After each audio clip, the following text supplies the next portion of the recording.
113 günlük mühasirə həyatımızın ən önəmli yadda qalan günlərindən biri də bizim bu Tərtər çayı olubdur ki, biz günlərlə ölçüb pişmişik. Həmin vaxtı bu Tərtər çayını keçmək mümkün, qeyri-mümkün idi. Körpülərdə ermənilər dururdu, su da çox daşqın idi, yazın daşqınlarla əlaqəli. Dəfələrlə o bizim Şakərəm kəndində qalan həmvətənlərimiz də, onlar da dəfələrlə cəhd eləmişdilər, suyu keçə bilməmişdilər. Nəhayət ki, iyul ayının 17-si günü biz Başlı Beldə ərzağımız qutardığı üçün artıq bir yolumuz vardı. Ya yolundan gedib Azərbaycana çıxmalıyıq, ya da ki, elə burada həlak olmalıyıq. Bunu da nəzərə alaraq biz oradan çıxdığımız gün bir gecə millinin başının üstündə qalmışıq. Onun səhərisi günü biz cəhd elədik ki, günüz gələk, gizlənək meşədə, gecə keçək. Onun da millidə biz o karyer deyilən yer vardı, putkalar vardı. Orada olduğumuz müddətdə həmin gün ərzində mənim bugünkü kimi yadımdadır ki, bu asfaltla bir dənə erməni kamazı keçibdi gün ərzində. Bir dənə də vertolyot keçibdi. Vertolyot Ağdərə istiqamətə getdi. Onu da deyim ki, çox alçaqdan uçduğu üçün o bizi görmədi. Əgər o hündürdən uçası olsaydı, o bizi orada 28 nəfər idi. Onlar bizi görəcəkdilər. Biz gecə gəldik. Burada nə cür eləyək demək olar. Çünki körpüdən keçmək mümkün deyildi. Su da çox iti idi.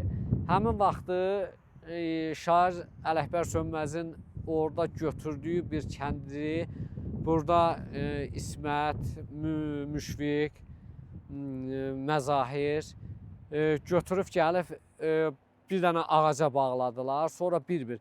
Mənim bugünkü kimi yadımdadır. Məni buradan Məzahir belində keçiribdi. Həmin vaxtı Məzahirin mənim onun çiynində oturmuşdum. Qılçalarıma su doldu, ayağıma su doldu.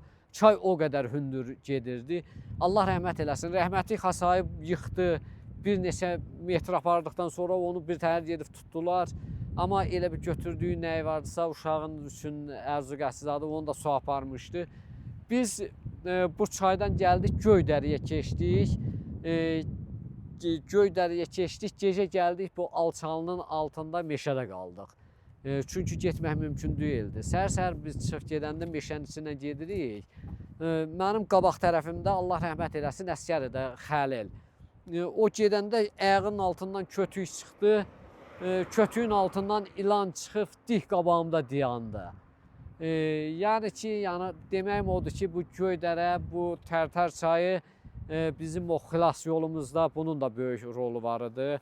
Müşfiq, Allahın bu gününə şükür. Əməyin olubdu, əziyyətin olubdu. Bu suyu keçməkdə də sənin xidmətlərin olubdu.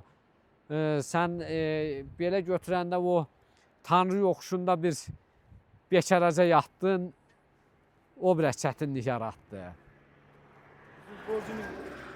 Nə bilim, yadında qalan xatirələrdən qəhrəmansan. Yəni elimiz tanısın, gənclərimiz tanısın. 113 gün mühasirədə olarkən Müşfiq Laçından gəlib çıxmışdı ora.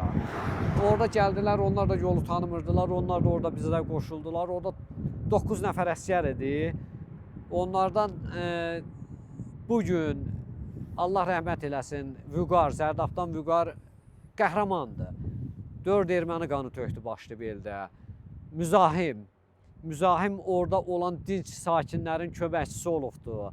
Onların ərzaq gətirilməsində, orada yaralını Qaraçanlıdan çıxardıb Başlı Belə gətirilməsində.